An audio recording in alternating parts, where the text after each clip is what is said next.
Hey friends, thanks for joining me, Jim Baroud, to hear a few insights from leaders who represent our innovation ecosystem.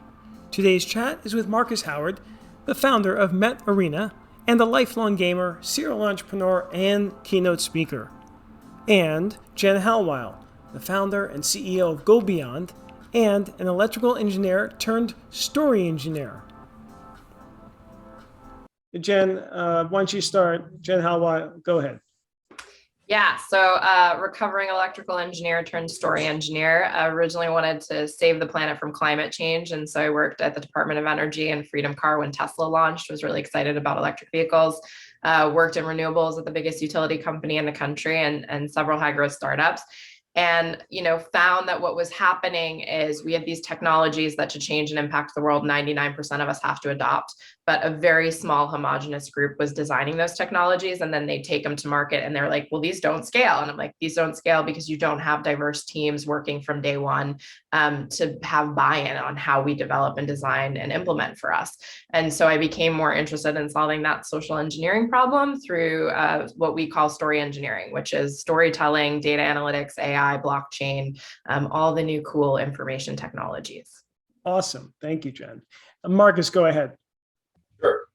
My parents got Super Mario Brothers 3 for me for Christmas when I was 6. Let me get that glare out of there. And I've been playing video games ever since. I'm a lifelong gamer turned tech nerd turned serial entrepreneur. So now what I'm doing is playing it forward by helping families, teachers, business owners understand how they can use video games the same way we currently do social media to digitally engage both employees and customers. Great. Excellent. And Marcus, you're joining us from Florida. From Florida, just to Tampa. Yeah. Jenn, you are in transit just in Hawaii, now in California, and you'll be coming back east soon. Too colder weather. Snow's nice in small doses. I love it. Got it. So let's get into this a little bit. Let's talk more about your journey from, you mentioned it early in your introduction, Jenn. Tell us sort of how you got to here.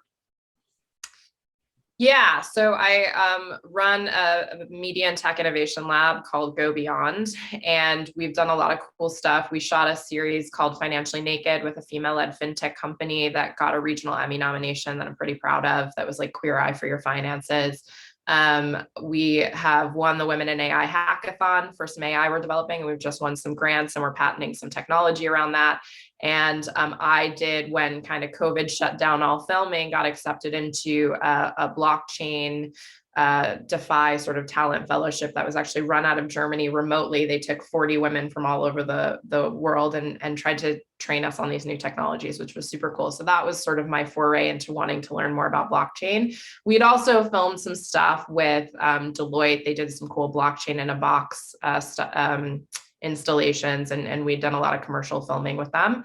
And so that's what initially got me looking into this sort of NFT space. I do love the comic book references, Marcus. I was featured in a Marvel comic as a real life superhero, which my inner 5-year-old did backflips when that happened. And I did grow up gaming. We do less of the gaming right now. We're more interested in sort of shifting who has access to these technologies, who helps design them. And so that's really where I'm focused. Great. Thank you. Marcus, go ahead. Tell us your story.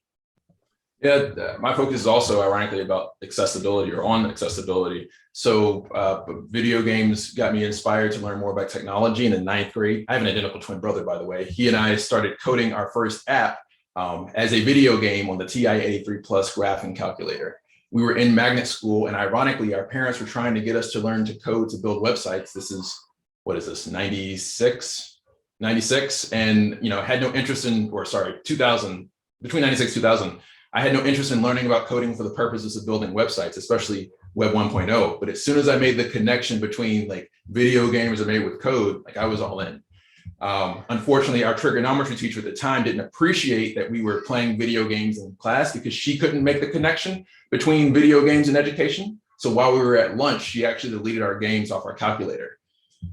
Fast forward 10 years, I had an IT degree from Georgia Southern and a minor in management. My brother had a computer science degree. We still love playing video games, wanted to make our own game. We built kind of this game design document for a puzzle game with some role-playing game mechanics, levels and stuff. And that's when we discovered that game discovery is the biggest problem in the global gaming industry. There's 1.3 million games in the industry today. In 2013, the average game developer only made $500 of revenue. So in order for us to finish our game, we thought we had to solve that game discovery problem. We built a multimedia search engine exclusively for indie games. We had scaled it to roughly 40 countries. Unfortunately, because of socioeconomic factors here in the US, we couldn't get the investment we needed to work on it full time. So in 2019, we pivoted from game discovery for gamers to game discovery for brands. And that's what I do now in the esports space. And it's a combination of education and entertainment to make esports accessible to brands of all sizes and people from all walks of life. That's great. So let's just dive into that a bit more. Brands will be using games to connect with their customers. Give us just sort of a very simple example of that so people could understand it. Sure. So the example I always use is the hypothetical is that Chick-fil-A is a restaurant and their mascot is a chicken. Traditional esports would suggest that Chick-fil-A hosts a Call of Duty tournament because Call of Duty is popular. And there's nothing wrong with that, but Chick-fil-A is a restaurant and they sell to families and their mascot is a chicken. So what I believe is that Chick-fil-A, my team and the people I work with believe that Chick-fil-A should be doing kitchen restaurant games and games featuring chickens because it's on brand for them. Just the same way they are on brand in social media. If you think 20 years ago, when social media started, only a handful of brands were into social media. And now today, everyone is using social media across an unlimited number of platforms. So I believe that same growth and impact is gonna happen with video games because 60% of Americans play video games. The average gamer is 31, 45% of gamers are women. So granted, given basically any brand, that brand has gamers either as employees or customers. Got it. All right. Thank you for that. Jenn, talk to us about, you've seen everything, as you've gone from, being an engineer to storytelling. And how do you see sort of the metaverse? And then we can get into sort of talking about NFTs as well. Yeah. So the metaverse, what I like about it is, okay, so if we think about storytelling oral traditions, and then that was brought into the web kind of briefly, my early versions of like chat rooms and messaging with people, like if I wanted to smile at someone, you didn't get to see my beautiful face like you do now. I had like I didn't even have emojis back then, right? I had to just use a colon and a parentheses and you knew I was smiling. And the technology has sort of rapidly advanced, right? To the point that I can meet you halfway around the world and we can have a great conversation and I can see your facial expressions. I think the cool thing about the metaverse is that augments it even more. There's that Shakespeare kind of quote of a mask that reveals a truth, right? And in the metaverse, lots of people have avatars. Like I don't have to look like how I look in this moment. I can have an avatar that I think is more representative of who I want to present myself as. So I'm excited for sort of what I call going from the black and white information era to Technicolor, where we have so much more information and it can be much more truthful and much more honest, even if it doesn't, seem to be on face value. And in terms of what was the question about the NFTs? Well, how do you see, you're involved with NFTs now. What's the relationship between NFTs and the metaverse? Yeah, so I think it will be interesting to sort of see if NFTs in their current iteration stay long-term, right? Like I remember the token wars from a few years ago. Everybody wanted to launch their own cryptocurrency. Like I was going to be a currency, right?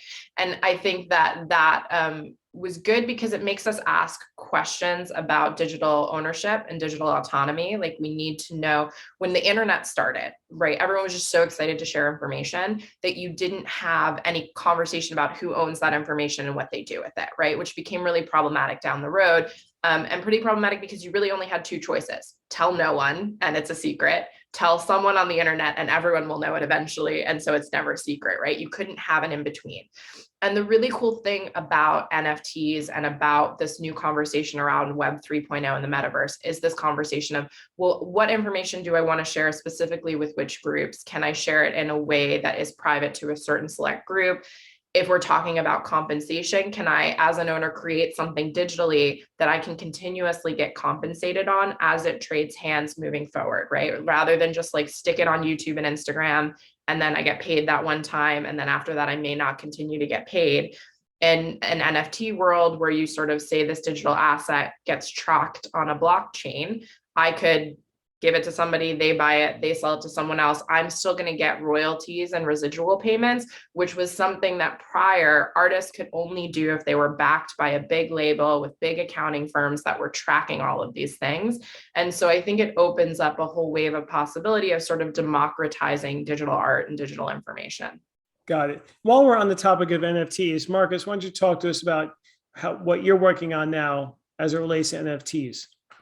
Sure. So I'm working with a team called Gamify, and they basically built a IDO launchpad. And in layman's terms, it's essentially a crowdfunding platform for gamified projects, be that the metaverse, play to earn games, esports platforms, anything that has some kind of central gamification concept embedded within it. This is a platform for that. And what they're trying to do is basically help communities crowdfund the projects that they want to see as the future of the ecosystem. Great. And you have a publication, don't you, that's also being turned into it? Talk to us about that.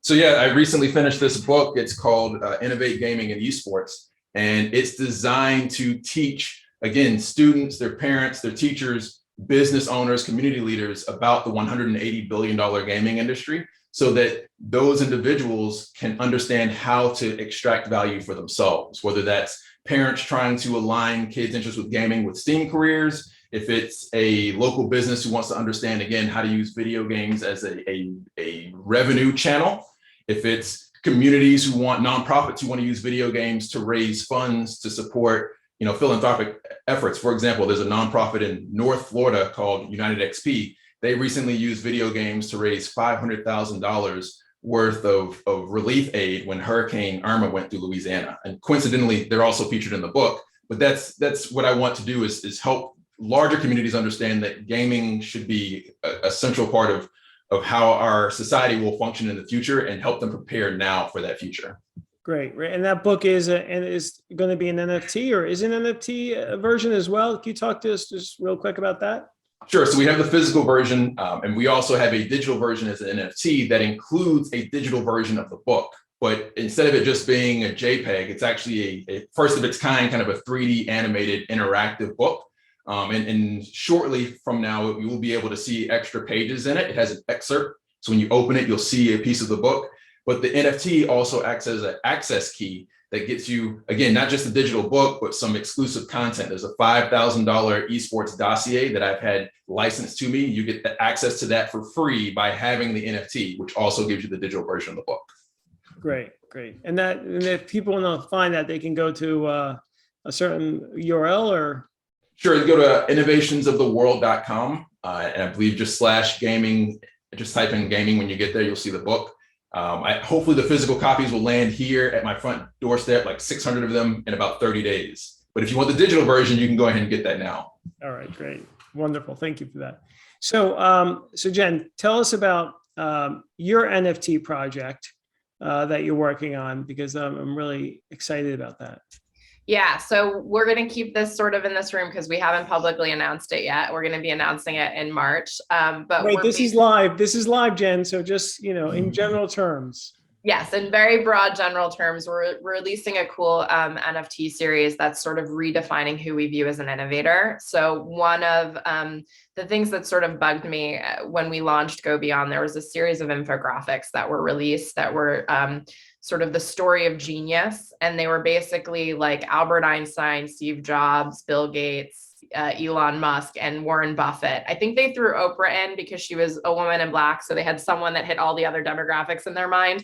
And those infographics were released and sort of went viral of like the stories of like their careers and their setbacks and what they went through and their achievements.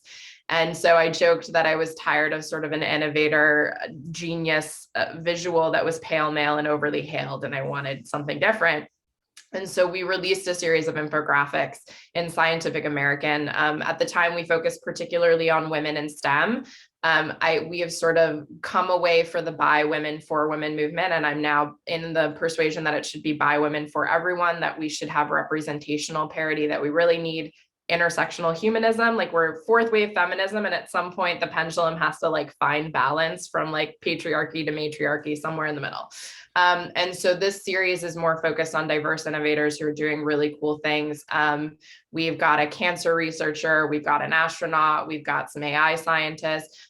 We also have a lot of artisans. You know, the STEAM thing, I like it. I think we're overly attracted to acronyms right now in this era, and that will sort of go away and someone cooler will brand this better. But I think that innovation happens in lots of different disciplines. It's really just about imagining a world that's different from the one we have today, and then chasing that through some kind of research or creation. Great. Now you mentioned the fourth wave of feminism. Can you explain that for us folks who aren't that familiar with that?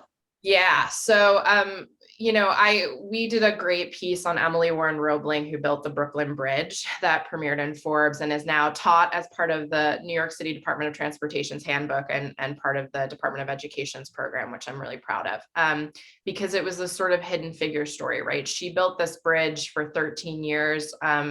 Her husband and her started by building it together. And then he got the bends because they had to go so far down to build the caissons that they didn't really know all about the scuba diving things and things we know today about pressurization. So he ended up blind, deaf, pretty much mute and bedridden for the rest of the 13 years of the bridge creation. And so she built the bridge, but she had to do it in his name because at the time women couldn't own property, they couldn't vote, they couldn't hold political office. And so the mayor had her cross. She was the first to cross the bridge. He mentioned her in his speech. But then interestingly, because all the paper documents had his name on it, for a long period of time, the history books, the PBS stories, all just really focused on him. And she was kind of erased from the narrative. And so I think it's super important to recognize there was a period of history where as a woman, like, I had no rights if I didn't have a man in my life that I was attached to. And it's actually pretty recent. Like my mind was blown when I learned that in the 1980s, women couldn't get lines of credit without a male cosigner, right? So even though we'd sort of changed the laws around voting and property ownership, a bank was pretty much redlining all women and saying, we don't trust you to pay back if you don't have a male that's cosigning for you.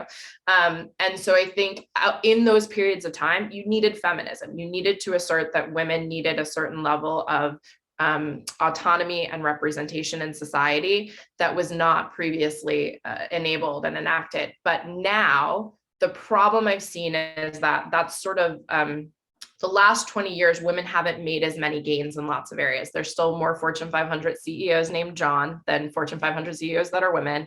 Women still get less than 2% of venture capital. We started working with the Gina Davis Institute, which does data analytics approaches to media representation and quality. And they did this amazing film called This Changes Everything. And it was really heartbreaking to learn that like the number of female directors has pretty much been constant since the 1980s. Like we hear the success stories of this director and this director, but it's tokenizing. It kind of makes us feel like the problem has been solved when the macro numbers don't track against that. And so for me, one of the choices we made really early on with GoBeyond is we are intersectional feminism and as I say, humanism focused. So almost all of our projects are 50-50 male and female. We have people on our team who are LGBTQ. We have people on our team from diverse ethnic backgrounds and representations. Our core team is overwhelmingly international, like half are immigrants. And I think that that's really important in a global world where we all need to work together. We can no longer just fight for our in-group and our in-community and think we're going to get equality. We have to figure out how to have this representational parity where it's diverse teams collaborating, because also, to be fair, like that's where all the innovation comes from. If you look historically, the Renaissance periods, the Industrial Revolutions, they are tied to diverse teams collaborating, but it was only one group that was credited and compensated for that work because the technology was limited at that time, right? Like to print something, to give information, it was so time consuming. It's not like the internet today that we had to distill those stories into like, here's the person who did it to talk about it. And now we get to tell those stories more truthfully. Got it. That's really illuminating. Thanks for clarifying that. Marcus, what about your MetArena and the other things you're working on? Tell us more about that and what you see as far as the vision for those ventures. Great. And Jen, congratulations on everything that you just mentioned and all the success and momentum you're building. I have myself been I'll say a target of tokenism here for Tampa Bay. And I was just talking to one of my colleagues here that, and I bet this call coming in full cell, sorry about that. Let me close that. But I went through the Tampa Bay Accelerator here in 2018. And I believe because I went through that, they basically leveraged me to say we've solved the diversity and inclusion problem here in Tampa Bay, even though as recent as I want to say 2019, there was a job posting that was looking for preferably Caucasian applicants.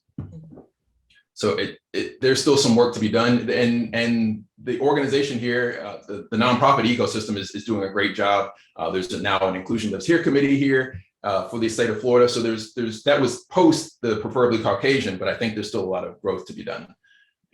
To answer your question, what we're doing is again combining education with entertainment. So we recognize 97% of kids in the US between the ages of 12 and 17 play video games.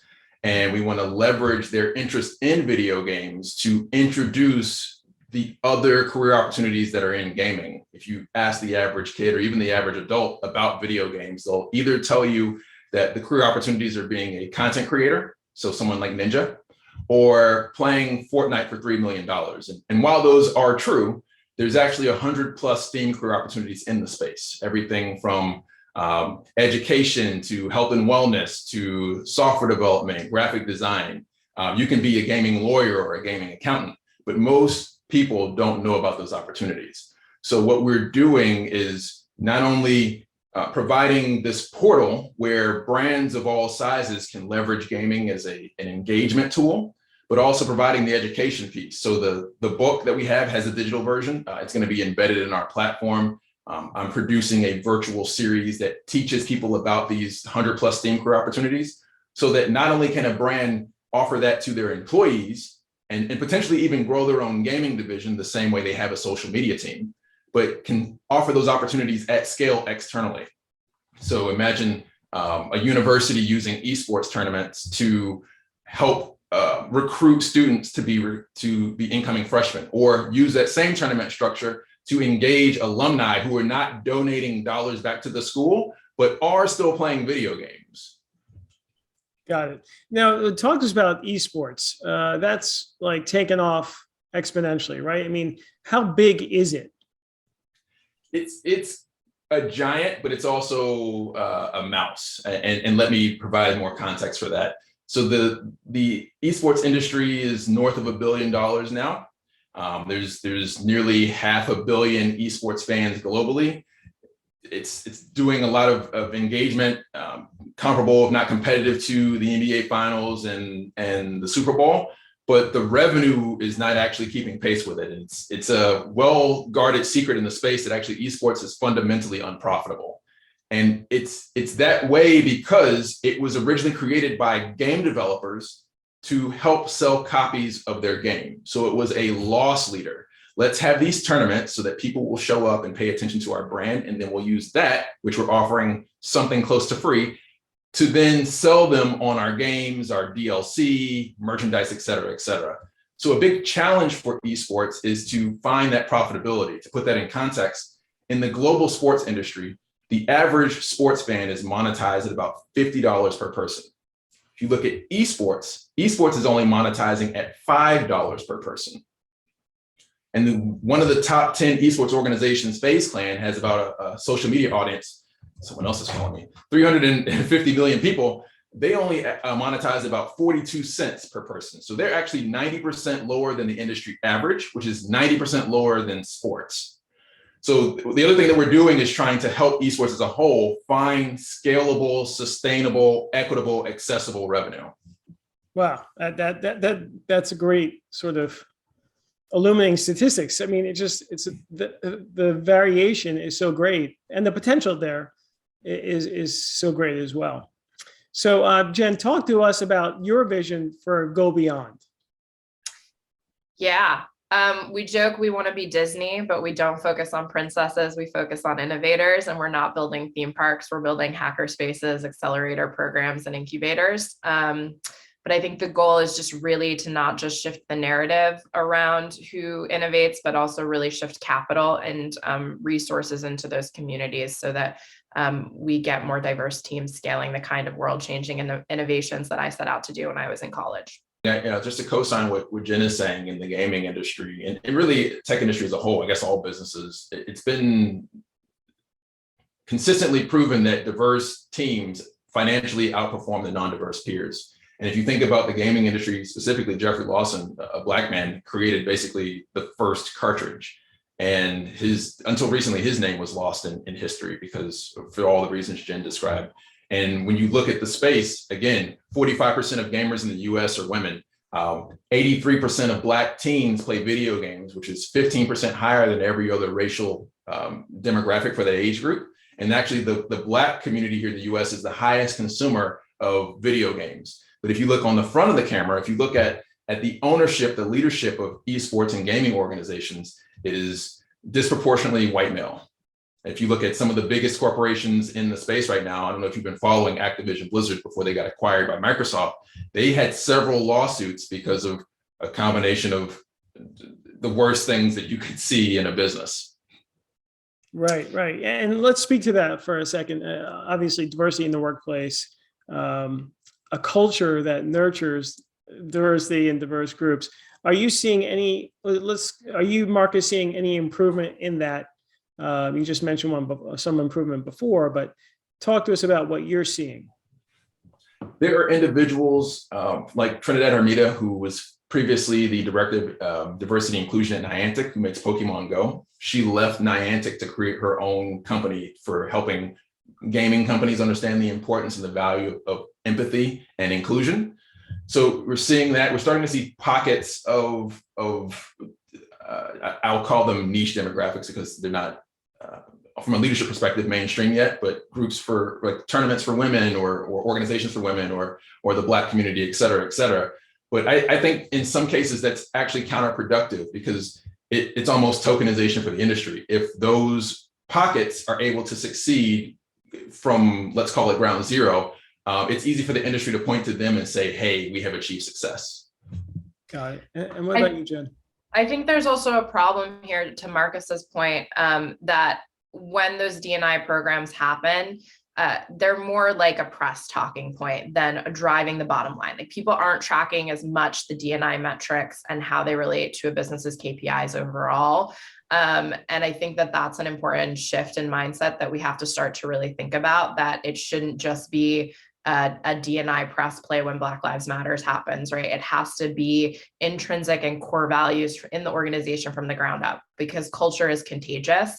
And you have to really set that ground, that framework from the beginning and keep it going regularly, or it can be very Sisyphusian, right? The idea is that, I get sometimes frustrated, and I have a great friend who's a writer, and she goes, progress is a cha-cha. It's 2 steps forward, 1 step back, which makes me feel better, because sometimes I worry that I'm like pushing something up a mountain to just have it. Like Cleopatra had a great run in Egypt before we sort of lost women's rights for a long period of time. And there were lots of gay senators in Greece towards the end before the Roman Empire went out. And so what I don't want to see happen is we do all this hard work, everybody gets on TikTok, we end up under like a Chinese dictatorship, and all that work goes away. And I say that a little bit in hyperbole, but I also kind of don't, because one of the things that I think it's really important people start to think about, and why the metaverse is so important, and so important that diverse communities get involved now, is that that data sharing, right? Like TikTok, Facebook, Instagram, they are all mining our data. They're basically playing cyber warfare and corporate oligarchies off of information we give them for free. And that is a problem long term. And we really have to start to think about, as users of these technologies, if we want to democratize them and change it, we can't just assume it's going to come top down, or that there's going to be some Robin Hood character that emerges that fixes it top down. We as users have to make choices and hold these companies accountable, and hold them accountable with our time and our attention, because that is the form of capital that we have most readily available, compared to, US dollars or Ethereum or Bitcoin or whatever the trending currency of the day is online. Right. And we'll get into that in a second. But tell us, just share with us just one thing we should all know about the metaverse. Jenn? Yeah. So I think what's really exciting about the metaverse is we're now finally having this conversation around digital ownership, digital rights, who controls their information, who gets compensated for that information, and how do I share who I am in the most authentic and truthful way with the people I want to meet with online. Great. Marcus? I think it's important to recognize that we're looking at the gold rush, the digital gold rush, and that what we're experiencing today in our real life society is a result of the wealth that was either gained or lost over the last 300, 400 years. And I think this is the last major industrial revolution. So we've got to get it right now, or we've got to get it right now. Got it. Now, what about the potential winners and losers? I mean, we hear a lot of hype. We hear about Meta, Facebook. Of course, there's always Roblox. There's all the gaming platforms, which have metaverses that they've been working on for years. How do you see that sort of landscape of companies from your intelligent perspective? From the gaming industry perspective, I think that the gaming industry, or rather metaverses, have existed for 3 decades. From even before you had access to the internet for gaming. As soon as you, to Jenn's point, create a virtual avatar, you've now personified yourself digitally, and now that's some form of metaverse. So I think what you're seeing Microsoft do now, acquiring these companies, and now Sony doing the same, is trying to gather the IP for almost like a Ready Player One scenario. And I think every company will eventually have its own metaverse, just like you have your own website. So I don't think the metaverse is like this one ecosystem or this one entity. It's like pockets of different communities that have their own culture, their own currency, and hopefully they're able to be interoperable with one another. Got it. Jenn? Yeah, wait, sorry, remind me of the question, because I just got lost in how much Marcus's remark was brilliant. So we hear all about the companies taking advantage, focusing on the metaverse. Who do you see as those companies, coming out ahead? The winners and losers. Yeah, I have an issue with this concept of winners and losers. And I know I'm like in the minority right now because we're talking about games, and in lots of games, they're not cooperative. They're like someone has to win and someone has to lose, which I've never really understood, because the only sports I ever played was like figure skating. And so it was like you compete with yourself more than you're competing with other people. But I think that, yeah, I don't think the current, to Marcus's point, the current iteration we see is going to be the long-term iteration. There's a saying that I love, that the first guy through the door gets shot in gold rushes. And it's sort of true. Pan Am doesn't exist today, right? But we all fly. Nobody uses Alta Vista. We use Google to search things. I used AOL Instant Messenger as my very first social network, and nobody knows what that is anymore. So I think this current early iteration will lay a lot of the groundwork, which is why it's so important that we have more diverse communities involved for like what the future frameworks become. But I do think that there will be an evolution. There will hopefully, to Marcus's point, be an evolution where there's more interconnectivity and less like a brand is trying to like have their small space of the internet that they carve out, versus like we all can get online together globally the way we do now in this current iteration of the web and the internet. So I'm team connectivity more so than anything, than team winner and loser. Got it. No, that's fair. Now, what about all this real estate that's being purchased in the metaverse? You hear about, $1 billion, Rubin ball, whatever. What is the for the average person who's listening, should they be concerned or considering purchasing something, or is that just for big brands, or how do you guys see that? I think that it's sort of, again, like how everyone was buying up URLs to buy and sell them, right? And they'd buy, like, Facebook was not Facebook initially. Somebody bought Facebook.com. Facebook didn't have the money initially to buy Facebook.com from that person. And so I think we are seeing that. And I think you will see for savvy, investors who want to take some time and think about what areas of the metaverse other people are going to want to buy one day, you could gamble and you could do that.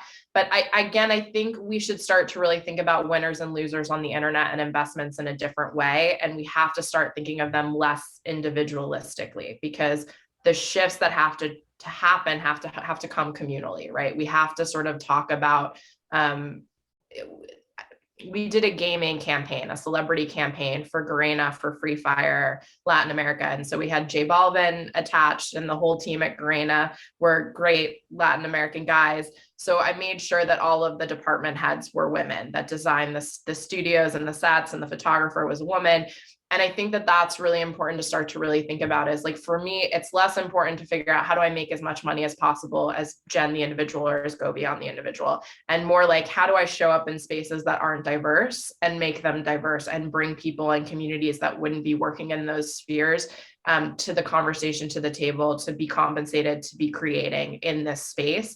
I think that's the more important question to be asking ourselves. If we can do that well, we're going to have a great society. We're not going to have the wealth inequality. We're all like, how do I casino win, lose? Like the winning, losing, zero sum game is in certain parts of life true, but in most parts of life, not great. We have one planet. We all share it. We're screwed if we believe it's a zero sum game. And so I think more so I want us to think about it in that realm.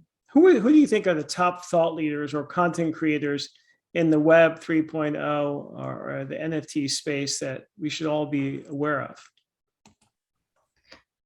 I'm going to get flack for this. I do like what Facebook and Meta is doing in the sense that I know a lot of the teams that are involved with that are more diverse. Now, I know Zuckerberg's the face of it. He's not doing super well with a lot of choices he's made with Facebook. We don't have his trust, like we don't trust him right now as a population. And so again, I don't know if he's going to be the first guy through the door that gets shot, that builds some really cool architecture we all build on.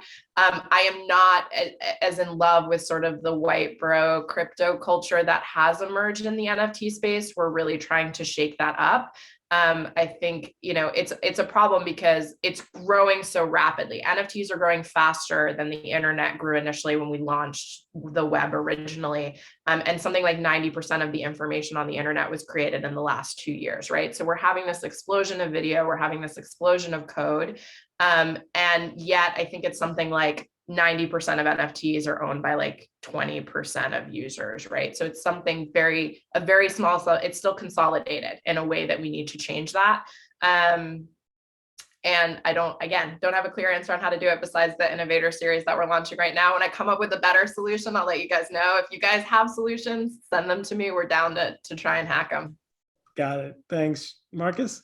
If I had to recommend two thought leaders, one is Phil Ranta, who is the CEO over at Wormhole. He was formerly over Facebook Gaming, and throughout his career, he's been ahead of the curve 5 or 6 years in each kind of major shift of consumer and digital integration. So he was ahead of the curve of mobile, he was ahead of the curve of streaming, and now he's leading with his team, Wormhole, kind of the metaverse space. And another is Jason Cassidy. He is the CEO of Game Credits. It's one of the first gaming cryptocurrencies ever created. It's about 10 years old. He's been in the space about 10 years. He's launched his own metaverse, and the two of them not only being kind of bold visionaries, they're also keeping inclusion and belonging top of mind. So you hear conversations from them that you would not expect from white men.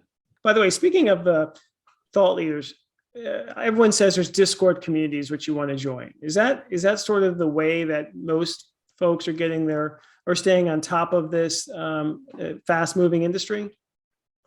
And I think Jenn had a thought before, if you want to answer that one. And then, sure. Yeah, so I do think Discord communities, Twitter is a lot of where it's hanging out. I do want to say one other thought leader I would like to reference is Ken over at Republic. I think what they're doing is sort of like, they took Kickstarter and Indiegogo and they upgraded it to where I can have ownership and vested interest in a company that I back, which I've always loved. And I was bullish on when the SEC changed their laws and really wanted to chase. They are also now stepping into the metaverse and sort of that crowd vesting, online digital real estate, et cetera. So I think that they're another group to look out for and another thought leader to pay attention to.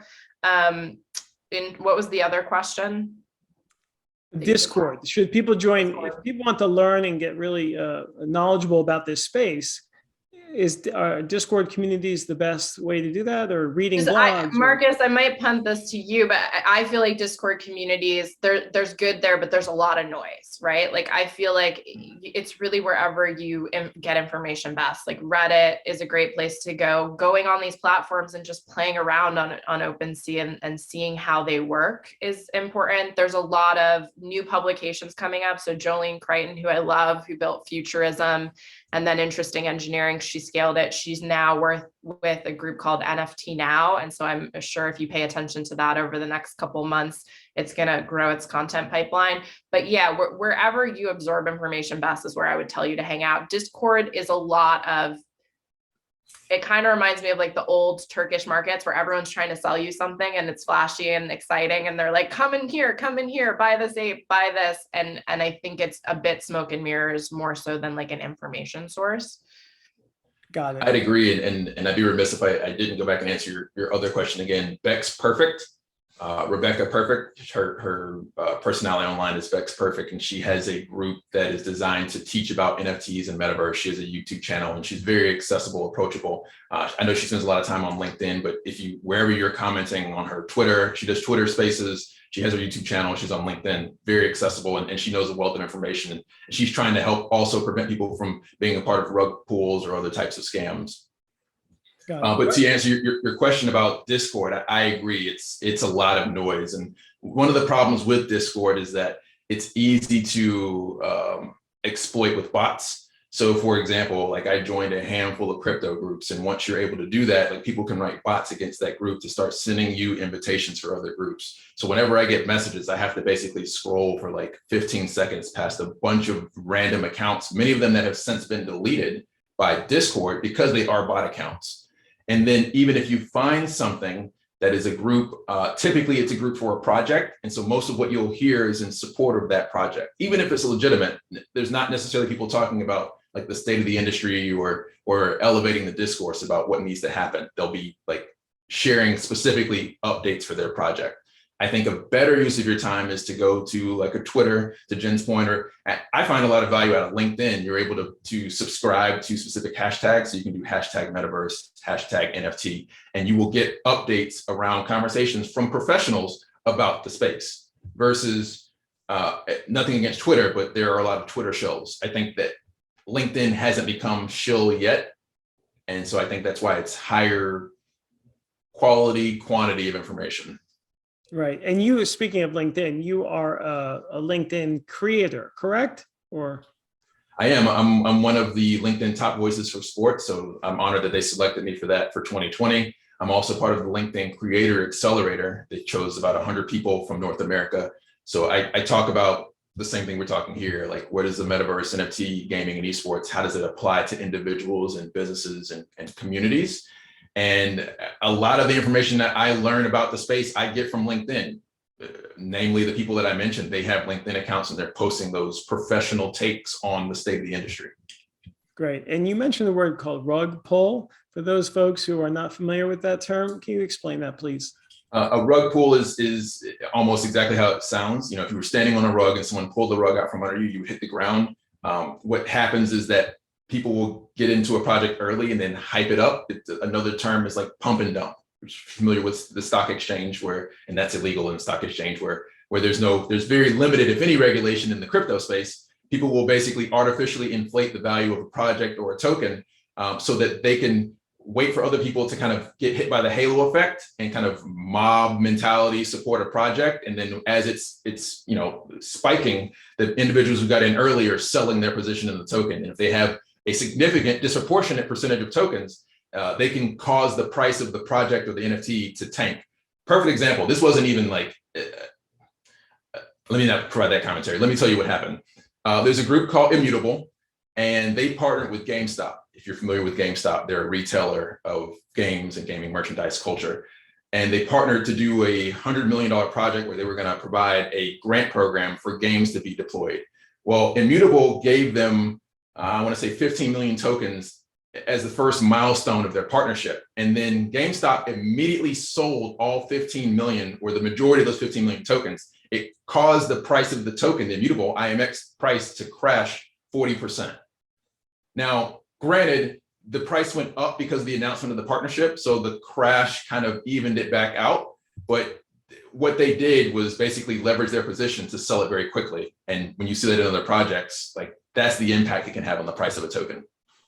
Got it. Now let's speak about that for a second, about values, NFTs. Some people have said, there's NFTs, if you got in early, you're golden, but getting in now may be too late, or it's a house of cards. Some people have said it's MLM. Some people have said, there's too much hype and be careful. So I'm just curious to get your perspectives on it. I know you're not fortune tellers. I know you're not experts. I know this isn't financial advice, but just your take on this.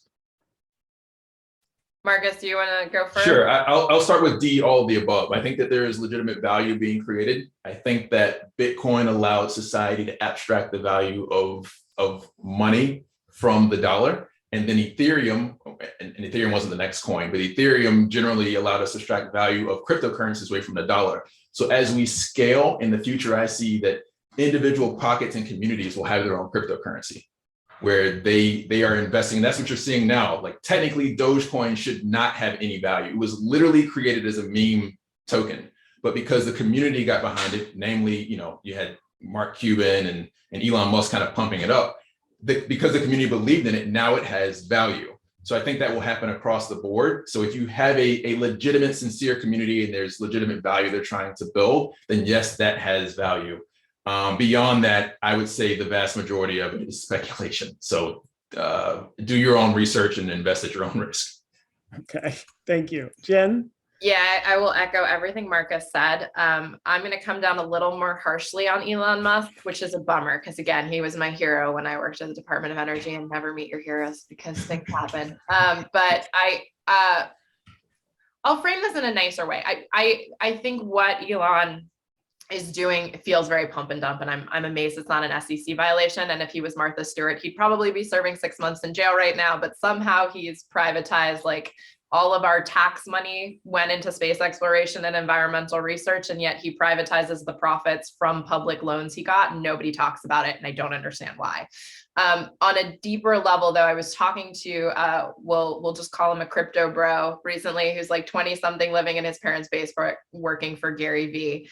And he was really up on Pizza DAO, which I like the concept of DAOs. For those of you that don't know, it's a decentralized autonomous organizations. They're basically like digital co-ops. And so there's a lot of cool things you could talk about in terms of digital co-ops. My first thought was, in a COVID world, healthcare. How do we have a digital co-op for healthcare? Because the way Pizza DAO works is everybody pays in, and then they get to decide where pizzas are sent. I'm like, great, everybody pays in and decides where healthcare research dollars are sent. That sounds like a perfect system to me.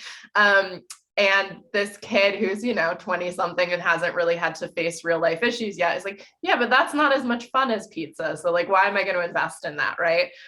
I think as a woman who struggled with a lot of things, I can sometimes take things too seriously. Like there's frivolity on the internet, there's joy in gaming and play, and those things should be commodified and monetized, and we should all benefit from them. Where that line stops, I don't know. I would stop it before Dogecoin, but some people might not. But then again, I love internet cat memes. And if you digitized a way to get paid off internet cat memes, like I would probably do that all day long too. So like, let's see. I would say that in terms of where we want to see it move is, though, more so figuring out how we have these conversations that they're of utility and benefit to a wider community, right? And that they aren't so gold rush-esque. I mean, the gold analogy is good in the sense of, if you think of, I think it's important to pay attention to the underlying technologies, right? So the blockchain parts of this are what are really interesting, right? Decentralized ledgers where we can all sort of track what's going on is a cool, innovative technology. If you think about doing that on the Internet of Things, we could track elevators and how they're working over lots of different companies and make them operate in the most efficient way possible and track that data on all the localized elevator servers. Like that's a cool application of this technology that has real world benefit. I want to see more of those kinds of things. Bitcoin gets compared a lot to gold, because when you think about Bitcoin versus something like Ethereum, Bitcoin, there's a set number of Bitcoins that can be mined. When it's done, right? And so we could Satoshi it, right? Which is like cents on a dollar, but there is a finite amount of Bitcoin that will ever exist in the world. And because of that, the valuation is probably going to become more comparable to a bar of gold, right? Which I think is like 250K a bar of gold, versus something like Ethereum or Bitcoin Cash, right? The idea is that we can print as many of these as we want. It's more like dollar bills, right? And so more volatile in terms of like inflation and things like that, but also more usable for the everyday person who's not going to be able to park $250,000 somewhere to just see it grow. So I think it's just really important that people get educated on the nuances of the technology. Like anything, the devil's in the details, and some of these technologies will exist in the future and some of them will evolve into more effective iterations. Good. That was a great explanation. Thank you, Jenn. Marcus, do you have anything to add about sort of crypto in general, from what Jenn said? I've had this kind of position on crypto since I learned in 2016. I got my first half of Bitcoin in 2013. Unfortunately, I didn't become a crypto millionaire because even though I day traded in 2 weeks, I left it on an exchange. Ironically, I left it in Dogecoin, and the crypto exchange CEX delisted the token because it was a useless meme.